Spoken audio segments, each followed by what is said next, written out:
This has my favorite trick. This game is probably the most interesting and will be analyzed for centuries, except for one thing. It was interesting. It should be analyzed for centuries, but it won't be. Now, here are my opponents, about 2250. Dennis Seawald. This was played in Michigan in the mid-90s. And this was one of the craziest Sicilians I've ever played, and I played like my greatest trick. Tricks are for kids.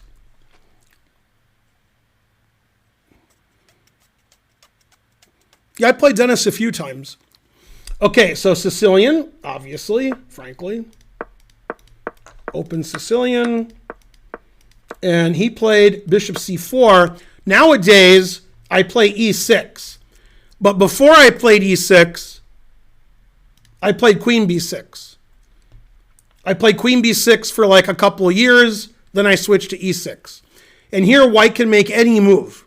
All moves are theory. And he played this move, which I wasn't familiar with.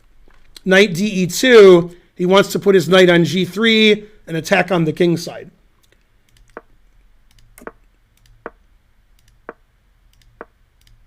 Okay, so far so good. So far so equal.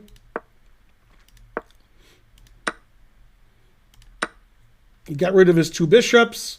Messed up my pawns a little. I guess I could have taken with the bishop, but I was worried about knight h5. So the engine actually says white's better no matter what I do. Played a4, which I don't think is a good move at all. Yeah, the engine hates it. Rook e1. Rook g8. Knight f1. Here I considered queen d4 because it's cute. It's not good. The engine just says I should castle queenside or play queen c5. But I decided the center was good for my king, so I played rook c8. My king's pretty safe behind this, all these things here. I wanted my rooks on the open files. Knight e3 is a good move. Queen b4 is good. f4 is good. f5 is good.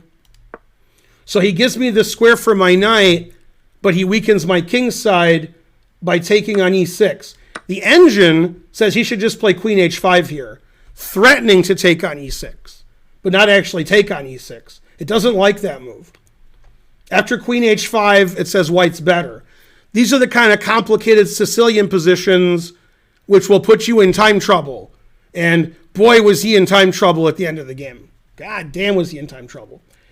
So he took and played queen h5 check. It's hard to resist. Now, the engine prefers knight f7, but my knight is too good on e5. I'm not moving that away. So I played king to d8. Again, my king is perfectly safe on d8. He played queen h3, attacking my pawn on e6. Not easy to defend. C'est pas facile. Now, in this position, I played the craziest move ever. But a crazier move is the engine move. The engine says knight to d3. Attacking his rook, attacking b2, which makes c3 loose. And if he takes, then I take this. And the engine's saying some crazy shit. The engine says bishop takes, sacrificing his queen. Knight f4, bishop d7, takes. And it says this is equal. Man, his knights have some really good squares. Man. I can't see any human playing this with white, just being down a queen for two knights. I didn't see knight d3. I know I didn't. In fact, I've never seen knight d3. This is the first time an engine's telling me knight d3. Okay, but I played the craziest move ever. If you're under 18, don't look at this move. You won't even believe it. First of all, half of you are like, your king's here, and you're telling me it's safe, and you don't believe me. I played d5, opening up the center, because his queen is on h3. So if he takes it and I take back, his queen's attacked. And I want to play d4, winning a piece. The engine says d5 is no good, and he has to take it. And he played king h1, which is the second best move. Now it says it's equal. d4, bishop takes e6, and this is how good I was in the 90s. Now I'm no good. In the 90s, see, I think most of you being born, that's what hurt me. When you guys weren't alive, I was pretty good. In this position, there's no way anybody would play the right move here with black, but I did play the right move. I was good in the 90s. Not good now. Now I would resign. I would just say, I can't figure this out, I resign. All the pieces are hanging. My king is no good. It's too complicated. But in the 90s,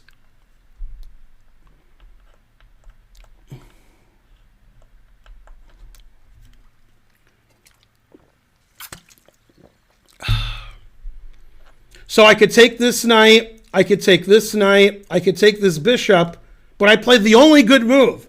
I took a pawn. That's the only equalizing move, because I want to play rook takes c3, and then I win all of his pieces. He can't take my rook on g8 because his bishop's pinned. Now it says knight c d5 is equal, and that's the only move. It says otherwise I'm winning. He took, which is losing. I played the only move, rook takes c3. Now material's equal. It's exactly equal. He played the best move, queen e6. That's the engine move. I played the engine move, rook takes e3. He should play bishop b5 here. Bishop b5? It says I'm winning, but bishop b5 is best. There's a move nobody would ever consider because his bishop's hanging. He took the rook, and I did this. Now, when I played rook takes c3 a few moves ago, I set the greatest trap in chess history, and he fell for it. And he was in time trouble. And I was in time trouble. He was in more time trouble. When he made this move, he made it with a flourish, like, gotcha, bitch. That's what he was thinking. Now, he speaks Russian, so he was probably thinking suka blet. Probably he was thinking that. And he played. Now, he is losing here. Doesn't matter what he does. Every move he makes, I'm winning. I have 2 pieces for a rook, and all my pieces are good. And he played rook e b1, and he thought the game was over. And if I don't play the winning move, the game is over.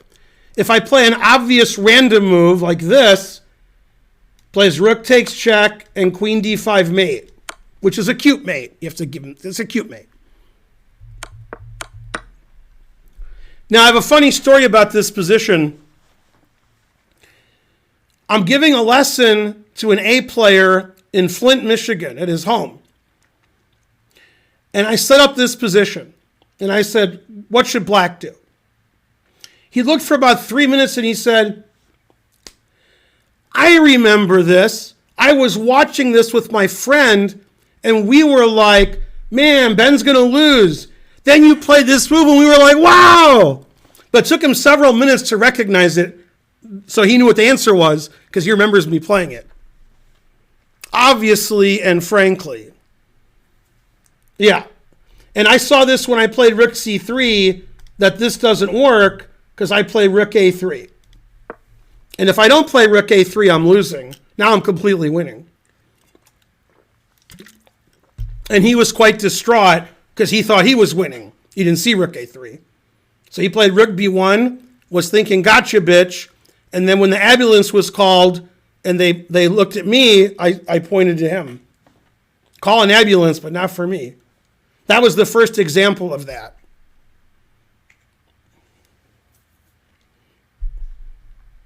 Now he gave a spite check, another spite check, and then he resigned. And it says I'm plus 10. His rook's trapped on a1. He's losing his rook. That'll teach him to play king h1 and not get luffed. So that was one of my more exciting games, and that was a really good tournament. The prizes were really good, and I tied for first, and I think I won $1,500, and that was in '94. That's like $8 million today.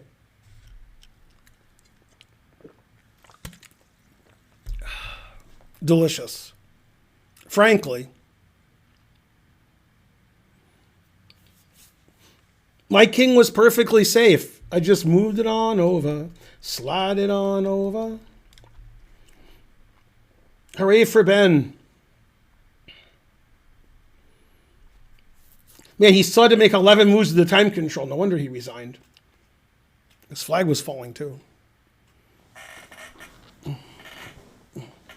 Seawald's beaten me before. I think I beat him 3 times. Might even drawn once.